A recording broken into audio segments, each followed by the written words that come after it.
дар боғи фарҳангию фароғатии кӯли ҷавонон нахустин маротиба фестивали об ва пиряхҳо ҷашни обу пиряхҳо ҳамчун асоси зиндагӣ, некуаҳволӣ, шукуфоӣ ва рушди устувор баргузор гардид. Фестивал аз ҷониби ҳукумати ҷумҳурии Тоҷикистон дар доираи конфронси сеюми байналмилалии сатҳи баланд оид ба 10-солаи байналмилалии амал об барои рушди устувор солҳои 2018-2028 ки аз 10 то 13 июни соли 2024 дар шаҳри Душанбе баргузор мегардад ташкил гардид. тавре таъкид шуд, мақсад аз баргузории фестивали об ва пиряхҳо баландбардоштани сатҳи огоҳии ҷомеа дар бораи арзиши об ҳамчун манбаи ҳаётан муҳим ва пиряхҳо ҳамчун манбаи асосии оби тозаи ошомиданӣ инчунин зарурати нигоҳубин ва ҳифзи онҳо барои наслҳои оянда ба ҳисоб меравад. Фестивал дар баробари паёмҳои мусбат, мушкилоту монеаҳои мавҷуда дар ин самт ва зарурати ҷалби кӯшишҳоро барои рафъи онҳо нишон медиҳад. Фестивали об ва пиряхҳо ҳамчунин барои нишон додани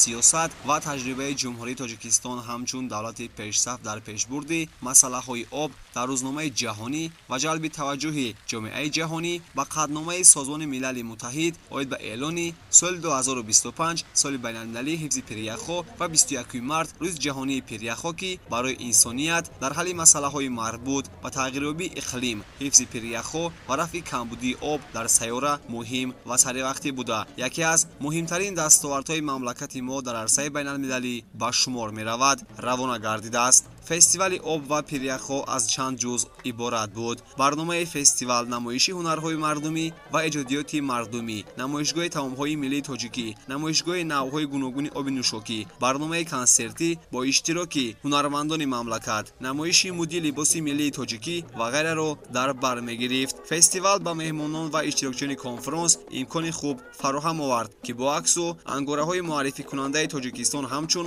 кишвари пешоҳанги ҷаҳонӣ дар масоили обу пиряхҳо ва иқлим имконияти гидроэнергетикӣ ва истеҳсоли энергияи сабз, таърих, фарҳанг, санъат ва анъанаҳои мардуми тоҷик шинос шаванд ва ҳамзамон шоми гуворо ва ҷолиб дошта бошанд.